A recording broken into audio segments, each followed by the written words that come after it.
Hello students. तो आज के एक बहुत ही स्पेशल सेशन में मेरे साथ दिशा पब्लिकेशन के ऑफिस में है इंडिया की youngest and best English educator none other than Kriti Sharma. So welcome ma'am and we are so glad, we are so happy to have you here today. Thank you so much, thank you so much. हम लोग बहुत ज्यादा excited हैं आज इस interview के लिए, because हम तो काफी दिन से कोशिश कर रहे थे कि कृति मैम आए और हम उनसे क्वेश्चंस पूछें, बिकॉज अब तक हमारा इंटरेक्शन सिर्फ फोन कॉल्स पे ही हुआ था। और मैं आप लोगों को बता दूं कि Kriti Sharma is the author of our best selling book 11 years CBSE sample papers for class 10th। ये बुक 20 दिन में ही 2 बार नंबर 1 कैटेगरी पे आ चुकी है अमेजोन में। It's the number 1 best seller और ये है हमारी ऑथर हमारे साथ, और इनसे हम पूछने वाले हैं बहुत सारे क्वेश्चंस। तो सबसे पहले शुरुआत करते हैं मैम आपके अपने जर्नी से।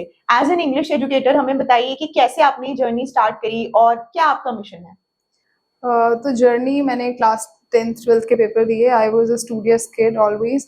बहुत पढ़ाई करने के बाद मैंने इंजीनियरिंग के स्टूडेंट्स को पढ़ाया, crack my JEE, but then later on I realise कि I am not meant for this thing. उस पर मुझे इतना इंटरेस्ट नहीं आया, तो I started to teach students communication skills and stuff. Then I also got hired by an academy. I pursued English and then I became one of the best educators on an academy. तो 5 years की journey जो मेरी उनके साथ थी, तो मैं वहाँ पे CBSE में हमेशा one of the top educators रही हूँ. मैंने 30 मिलियन से ज्यादा बच्चे गाइड किए. वाओ. तो मतलब मेरा ये ड्रीम था कि जो ऐसे सब्जेक्ट्स है जिसको नेग्लेक्ट कर जाते हैं, बट इवेंचुअली आपको यही सब सब्जेक्ट्स चाहिए to crack interview. Whether it's your interviews or whatever, science आप बुक तक पढ़ के खत्म कर सकते हो, but then when you have to go for an interview, so communication skills is what matters. तो फिर मेरी जर्नी इंग्लिश में मैंने बच्चों को पढ़ाया, मेरे काफी वीडियोस वायरल हुए, and then this is how the journey started. Wow. And you are the founder of the YouTube channel Creative Learning, जिसपे इस टाइम पे बहुत ज्यादा हमारी स्टूडेंट कम्युनिटी है, बहुत सारे स्टूडेंट्स आपको फॉलो करते हैं. तो आप किस टाइप का कंटेंट स्टूडेंट्स को मेजरली देती हैं? मेरा फोकस ये रहता है कि जैसे क्या होता है ना कि मोस्टली लेक्चर्स तो बच्चे को पता है, वो स्कूल में भी पढ़ रहा है, वो ट्यूशन में भी पढ़ रहा है, वो ऑनलाइन भी पढ़ रहा है, बट दिक्कत क्या आती है कि प्रॉपर गाइडेंस नहीं उसको समझ आती है. या मैं जो मेरे लेक्चर्स बनाती हूँ, मैं जो मेरे नोट्स बनाती हूँ, I try to make sure कि वो वैसे ना हो जैसे उसको मिलते हैं अपने ट्रेडिशनल मीन से, जैसे कि स्कूल्स में जो मिल रहे हैं, ट्यूशन टीचर्स जो उसको दे रहे हैं. मैं जो नोट्स या मैं जो एजुकेशन अपनी तरफ से देती हूँ, आई ट्राई टू एड एक जोन जहाँ पे बच्चा फील करे कि यार दिस इज इट, कि मुझे यही चाहिए, मैं तो यही ढूंढ रहा था. अब किसी को मेरे को पूरा चैप्टर नहीं पढ़ाना है, लेकिन मैंने उसको लाके एक वीडियो में वो 10 क्वेश्चंस बता दिए जो उसके पेपर में आने वाले, वो सॉर्टेड है. बैक बेंचर खुश है, उसको और कुछ नहीं चाहिए. तो अब मुझे ये क्वेश्चन मैं काफी टाइम से सोच रही थी, काफी स्टूडेंट्स ये चीज पूछते हैं कि क्या इंग्लिश एक ऐसा सब्जेक्ट है जो स्कोरिंग हो सकता है? बिकॉज ऐसा कहा जाता है कि लिटरेचर इंग्लिश में आपके बहुत ज्यादा मार्क्स कभी नहीं आ सकते, आप कितना भी अच्छा लिख के आ जाओ, और आपको बहुत सारा लिखना पड़ता है. कुछ लोग तो ये भी कहते हैं कि बस पेजेस भर के आ जाओ और आपको मार्क्स मिल जाएंगे. तो ये जो मिथ्स है या अगर ये फैक्ट्स भी हैं, तो इस पे आपका क्या सजेशंस हैं? मैं एक बात बताती हूँ. जब बच्चा क्लास 10 का पेपर देता है ना, जितने आप टॉपर्स के लिस्ट निकालो, मोस्टली टॉपर्स हमेशा इंग्लिश और हिंदी 2 सब्जेक्ट्स में रहते हैं. इसका रीजन ये है कि जब आप साइंस का आंसर लिखते हो ना, you are not getting judged on the basis of what vocabularies you have used, आपका ट्रांसलेशन कैसा है, आपका टेंसेस कैसा है. बट जब हम इंग्लिश को जेन्युइनली लिखते हैं, सो जब आपको विलियम वर्ड्सवर्थ पढ़ाया जा रहा है, शेक्सपियर पढ़ाया जा रहा है, of course you are going to be judged on the basis of आप क्या लिख रहे हो. करेक्ट. और बोर्ड्स में क्या होता है ना, जब 3 मार्क का क्वेश्चन होता है तो उसमें 40 वर्ड्स लिखने हैं. अगर आपने 40 वर्ड्स एक्सीड किया तो आपका मार्क्स कटेगा. रीजन बीइंग कि जब आपको 40 वर्ड्स दिया है, तो मतलब एग्जामिनर देखना चाहता है कि आप ऐसा क्या करते हैं 40 वर्ड्स में, how you will satisfy the examiner in those 40 words उस 3 मार्क्स के आंसर में. तो जितने भी ये टीचर्स बोलते हैं कि 3 मार्क्स में आप 1 पेज लिख करके आओ, मैं आपको बता रही हूँ, टीचर 6 लाइन के बाद ना आपका आंसर पढ़ेगा नहीं, बोर्ड्स में कट मार देगा सीधा. वो उसके बाद उसको कोई इंटरेस्ट नहीं है आपकी नोटबुक पढ़ने के लिए, उसको बहुत नोटबुक्स चेक करनी है. दूसरा क्या होता है कि जब बच्चा इंग्लिश के लिए प्रिपरेशन करता है, वो समरीज पढ़ने बैठ जाता है. वो ऐसे सुनेगा कहानी कि एक आदमी था, उसके ऐसे ऐसे था, and then scenarios, he learned all the scenario, वो एग्जाम में चले जाता है. फिर एग्जाम में जाके हो रहा है कि भाई खून पानी की तरह बह रहा था, तो blood was flowing like water, and then उसका मार्क्स कट जाता है. Because this is now not कि जैसे हम इंग्लिश को ट्रांसलेट करते हैं. इंग्लिश को ट्रांसलेट करने का भी तरीका होता है. अगर आपने एक सेंटेंस प्रेजेंट में बनाया है, तो दूसरा सेंटेंस कब पास्ट में बनेगा, बातें कैसी लिखी जाएंगी. सो ये बहुत बेसिक चीजें हैं. तो बोर्ड्स में मार्क्स लाना बहुत आसान होता है इंग्लिश में, अगर बच्चा उसकी प्रिपरेशन करता है. तो अगर वो उसको अवॉइड नहीं कर देता उस सब्जेक्ट को, अगर उसको पता है कि ये हुक है, मुझे इसके बारे में पूछा गया है. मैं हमेशा बच्चों को कहती हूँ, लेट सपोज लेंचो एक कैरेक्टर है, आप उसके बारे में 3 क्वालिटीज याद कर लो, 3 ऐसे वर्ड्स जो उसके कैरेक्टर से रेजोनेट करते हैं. For example, Lencho hard working है, लेंचो इंक्विजिटिव है, लेंचो बहुत ज्यादा पैशनेट है. आपने 3 वोकैबुलरीज याद कर ली, आपने वही 3 वोकैबुलरीज एग्जाम में लिखनी है. उसके बाद एग्जामिनर नीचे वाली लाइंस नहीं पढ़ेगा, उसको पता चल गया अच्छा इस बच्चे को आता है, इसने कुछ अच्छी वोकैबुलरीज लिख दी है. हर चैप्टर से अगर आप 20-20 वोकैबुलरीज बना लो एनसीईआरटी बुक से, तो आपके आंसर में 3 नंबर कहीं नहीं जा रहे। ये मैंने अपने 5 साल जितना भी मैंने बच्चों को पढ़ाया, जितने भी टॉपर्स आए हैं, सबसे ये बेसिक इंसाइट है। मेरे खुद भी 100 मार्क्स थे बोर्ड एग्जाम्स में इंग्लिश में। अगर आपने हर एक चैप्टर के वोकैबुलरीज प्रिपेयर कर रखे हैं कि 3 मार्क का क्वेश्चन है, लेंचो का क्वेश्चन आएगा, मुझे ये 4 वर्ड चिपका के आने हैं, चाहे जो मर्जी क्वेश्चन हो, तो आपके मार्क्स नहीं जा रहे, कहीं पर भी नहीं जा रहे। इंग्लिश इज ऑल अबाउट आप प्रेजेंट कैसे कर रहे हो। Yes, बस। presentation skills. So that's a very useful tip, students. I hope you are listening and you're writing those tips down. तो इसका मतलब ये है कि इंग्लिश एक ऐसा सब्जेक्ट है जिसको अगर स्टूडेंट्स थोड़ा ढंग से स्ट्रैटेजी के साथ प्रिपेयर कर लें तो उनके बोर्ड एग्जाम्स में परसेंटेज बहुत अच्छी इंप्रूव हो सकती है Of course हो इसमें सकती है। मार्क्स लेके। तो अब जैसे कि होता ये है कि क्योंकि स्टूडेंट्स के पास और भी बहुत सारे सब्जेक्ट्स होते हैं प्रिपेयर करने के लिए, और जैसे साइंस, मैथमेटिक्स, ये वाले सब्जेक्ट्स काफी टैक्सिंग हो जाते हैं, इनमें टाइम, सिलेबस सब कुछ ज्यादा चाहिए आपको। तो उसमें क्या होता है कि इंग्लिश अवॉइड कर देते हैं स्टूडेंट्स क्योंकि टाइम ही नहीं बचता है पढ़ने का। तो इसलिए क्या स्ट्रैटेजी होनी चाहिए कि कम से कम टाइम में वो अच्छे से इंग्लिश को भी कवर कर लें और उससे अच्छे से मार्क्स स्कोर कर लें? इंग्लिश को पढ़ने का ना एक सिंपल तरीका है, मैं 3 टिप्स बताती हूँ। किसी को इंग्लिश ना स्टार्टिंग से नहीं पढ़नी है, कोई बात नहीं। जब स्कूल टीचर पढ़ा रहा है ना, बस सुन लो स्टोरी में क्या है, तुम्हें कहानी समझ आ गई, घर पे आके एक बार तुम्हें कोई भी वीडियो देख लो या एक बार गो थ्रू कर लो, स्टोरी पढ़ ली, बात खत्म। अब दिक्कत क्या होती है ना, बच्चे को जाके लिखना है आंसर। डजंट मैटर आपको चैप्टर कितना अच्छा आता हो, आपको आखिर में जाके आंसर प्रेजेंट करना है। आपने एक बार अपना पूरा समरी पढ़ लिया, 5 मिनट लगेंगे आपको वो काम करने में। अब आपको ना कुछ दूसरा काम नहीं करना है। इंग्लिश का 80% पेपर पिछले साल के जो क्वेश्चन पेपर्स है उनसे बनता है। ओके, मतलब ये ऐसी चीज मैं बता रही हूँ, जो कोई भी बच्चा अपना बोर्ड का एग्जाम का पेपर निकाले लास्ट ईयर का, और फिर उससे 4 साल पहले के एग्जाम्स के पेपर निकाले, वो रियलाइज करेगा कि अरे 2023 बोर्ड का जो पेपर था वो तो पिछले 4 सालों के पेपर ही उठा के आ गया है। ओके, क्योंकि इंग्लिश में आप क्या ही इनोवेटिव पूछ लोगे। एग्जैक्टली, It's all वही same. चैप्टर्स हैं, वही स्टोरीज, वही साइंस पोएम्स। में देयर आर चांसेस आपका न्यूमेरिकल चेंज हो जाए, हाँ आपका बिल्कुल, न्यूमेरिक डिजिट्स चेंज हो जाए, उसमें इट्स ऑल सेम। अगर एक चैप्टर से ये 5 क्वेश्चंस आने हैं तो ऐसा चलता है, इस साल ये डालेंगे, अगले साल ये डालेंगे, अगले साल ये डालेंगे, वो चांसेस है वही 5 रिपीट हो रहे हैं। तो आपने समरी पढ़ने के बाद केवल प्रीवियस ईयर क्वेश्चंस करने, इसीलिए ये बुक भी मैंने इसी पर्सपेक्टिव से बनाई थी कि इसमें पिछले 11 साल के सारे क्वेश्चंस डाल दिए।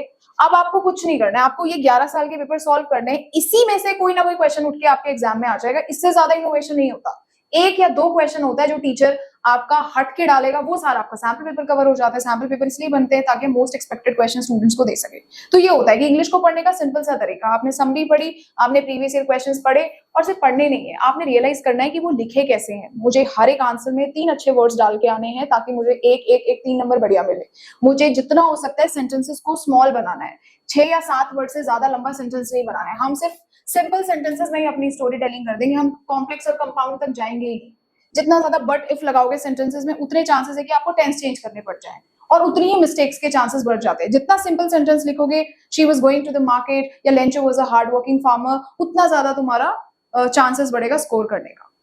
तो इसका मतलब मैम अगर ये बुक में से अच्छे से सारे सैम्पल पेपर स्टूडेंट सॉल्व करके चले जाएं तो उनको 100% अच्छे मार्क्स मिल जाएंगे अपने इंग्लिश सब्जेक्ट में? डेफिनेटली मिल जाएंगे, क्योंकि मैंने आपको फिर से बोला है कि ये सिर्फ इंग्लिश का ही नहीं है, बाकी सब्जेक्ट में भी ऐसा होता है। बट इंग्लिश में क्या होता है ना, कोई इनोवेशन नहीं होती है, आपका यही क्वेश्चंस पूछे जाएंगे लिटरेचर में। और इसीलिए ही इसका पर्पस ही यही था कि अगर बच्चा 10 साल के अलग अलग पेपर ढूंढता है तो उसको वो अलग अलग पेपर्स ना ढूंढने पड़े, वो एक ही जगह पे जाए, उसको 10 साल के पेपर मिले, साथ में उसके सोल्यूशंस भी मिले, और उसका टाइम बचे।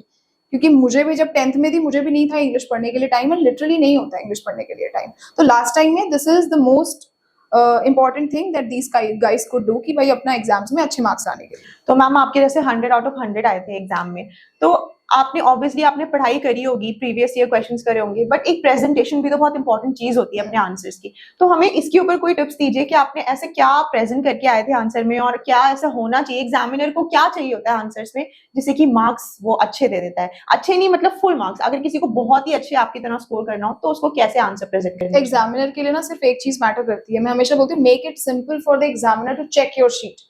मेरी एग्जामिनर के हाथ में कॉपी गई, मैंने एक क्वेश्चन 1 यहाँ लिखा है, फिर 10th लिख दिया, 1 नंबर का क्वेश्चन, फिर 10 नंबर का क्वेश्चन, फिर मैंने उस वाले सी सेक्शन से एक क्वेश्चन अटेम्प्ट किया है। वो एग्जामिनर इरिटेट हो रहा है क्योंकि इसलिए कन्वीनियंट नहीं है, उसको पहली टाइम चीज लग रहा है। It must be pleasing to the eyes. जब आपकी नोटबुक खुलती है तो एग्जामिनर को लगे भाई नीट एंड क्लीन है।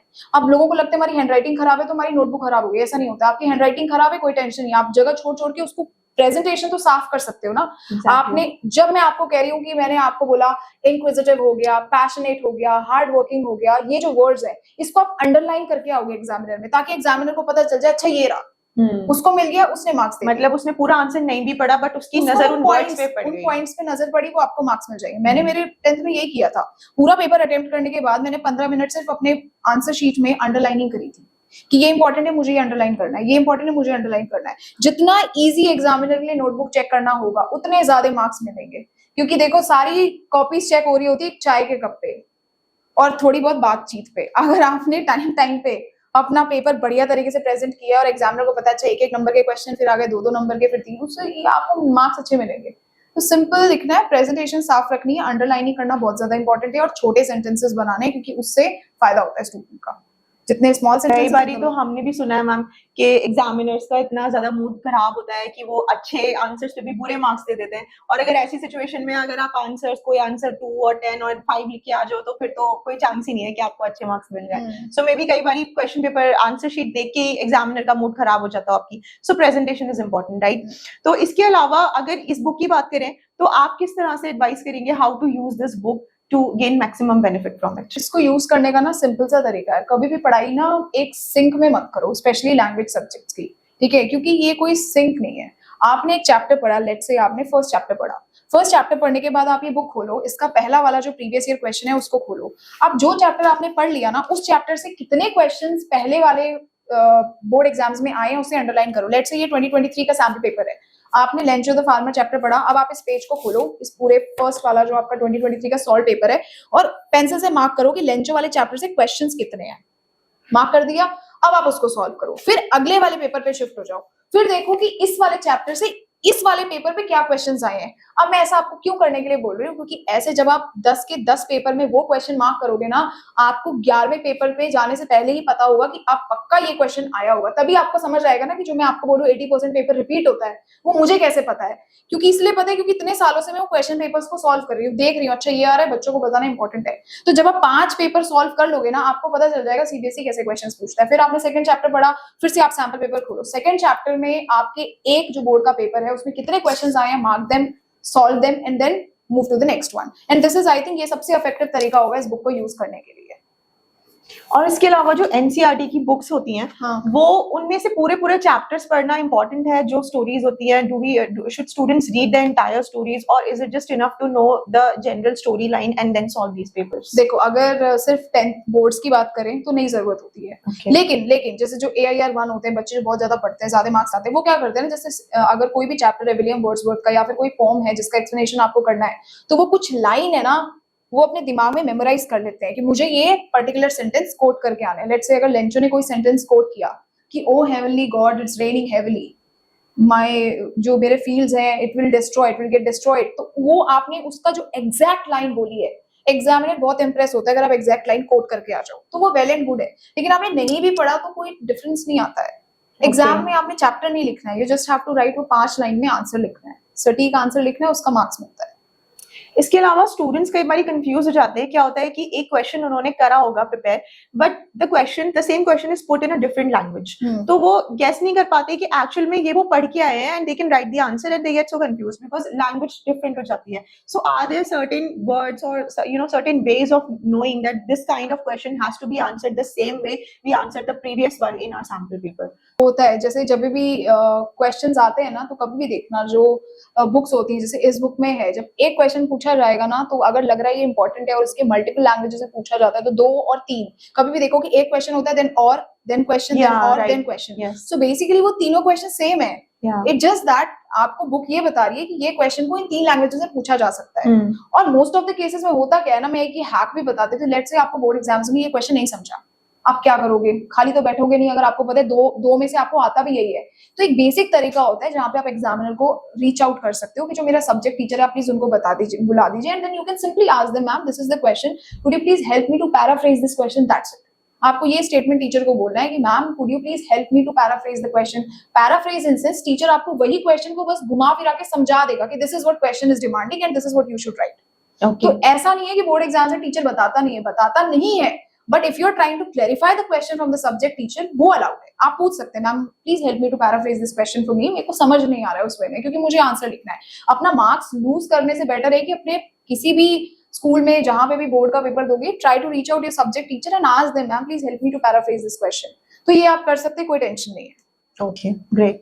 So apart from the 10th boards, if there is a student who wants to really improve his or her writing skills and grammar, and in the future maybe that student wants to pursue UPSC exam or any other competitive exam for which good language skills are required. So what kind of suggestions and advice do you have for them? What can they do now to really improve their writing skills?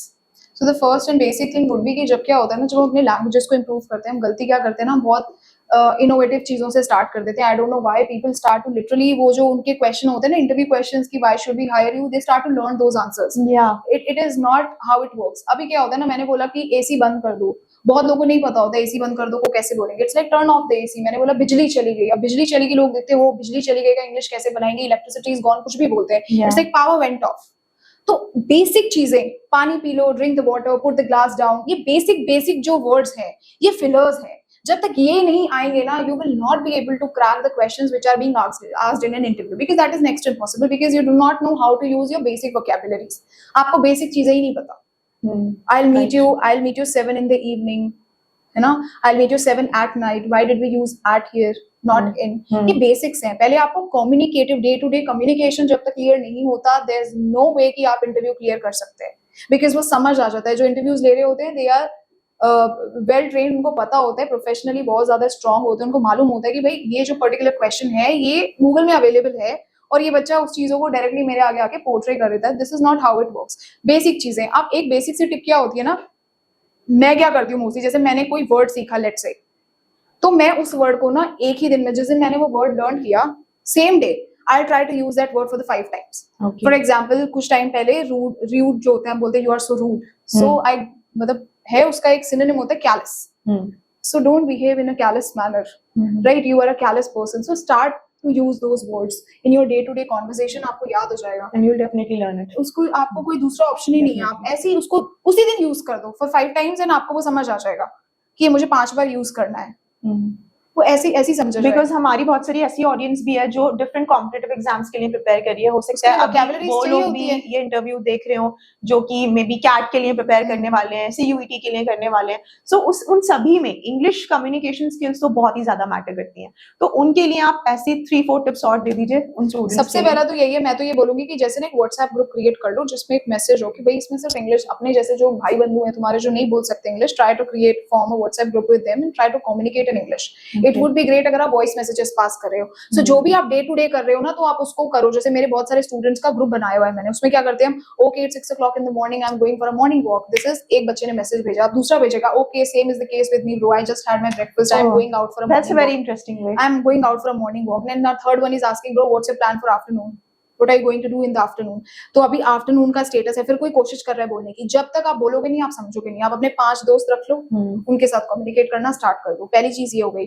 दूसरा, English में हम बहुत जल्दी fashion ढूंढने लगते हैं. हमें लगता है कि अच्छी वोकैबुलरीज यूज करना is a fashion. At the end of the day it's a language. जितना आप बेसिक और सिंपल बोलोगे उतना बेटर है. अगर मैं ऐसे बोलूं कि दिस इज एन एग्जैस्परेटिंग फैक्ट, अब किसी को समझेगा नहीं एग्जैस्परेटिंग क्या है, ये इरिटेटिंग है, मेक इट सिंपल.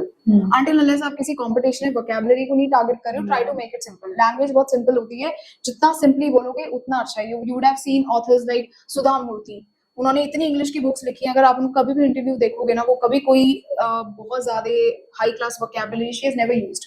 वो हमेशा बेसिक लैंग्वेजेस में, क्योंकि ऐसे इंसान unless you are Shashi Tharoor. so वो है, ये कुछ चीजें होती हैं इंसान की. अपने फ्रेंड्स के साथ जितना कम्युनिकेट करो उतना बेटर है. तीसरा होता है ना बुक रीडिंग. बच्चे कहते हैं, बहुत सारे लोग कहते हैं बुक रीडिंग बोरिंग है. बुक रीडिंग बोरिंग होती है, जेन्युइनली होती है, बट अगर आप बुक की ऑडियो सुन लो तो वो बोरिंग नहीं है, या कोई मूवीज देख लो तो बोरिंग नहीं है. तीसरा, जब आप मान लो आपने कोई वर्ड देखा, ठीक है, आपने कोई एक वर्ड सीखा कि ये तो ऐसा वर्ड है, अब आपको ना कभी कभी समझ नहीं आता है. जैसे मैंने बोला आई स्पीक इंग्लिश वेल, तो हमेशा ना जब कोई काम होता है उसके साथ हम, जैसे वर्ब है I am speaking English well, तो वेल जो होता है ना वो एडवर्ब है, यानी वो वर्ब के साथ ही लगेगा. I can never say I speak English good. Good हम यूज करते हैं एडजेक्टिव्स के लिए. This table is good, my dress is good, because this is noun. We use adjective with a noun. This dress is good, this table is good, this office is good, but I cannot say this office is well. Well क्या है, I am well dressed, because वो क्या है, work है.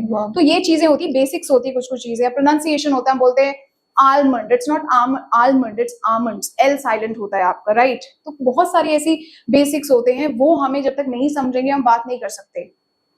है ना। तो कुछ कुछ चीजें अगर हमें समझ आ जाएगी तो आई गेस हम काफी अच्छा कर सकते हैं, बट इट्स जस्ट दैट हमें समझना पड़ेगा। उसको समझने के लिए हमें थोड़ा इंटरेस्ट दिखाना पड़ेगा, और सब कुछ अवेलेबल है। जैसे प्रेपोजिशंस में होता है कि जैसे मैंने फोन है, कोई भी चीज अगर किसी सरफेस पे है तो प्रेपोजिशन ऑन आएगा, the phone is on my hand, the phone is on my head, the phone is on the chair, until unless वो ऑब्जेक्ट किसी सरफेस को टच करता है। कोई दूसरा आप वोकैबुलरी उसमें प्रेपोजिशन लगेगा ही नहीं, उसमें प्रेपोजिशन ऑन ही लगेगा, कोई दूसरा प्रेपोजिशन नहीं लगता।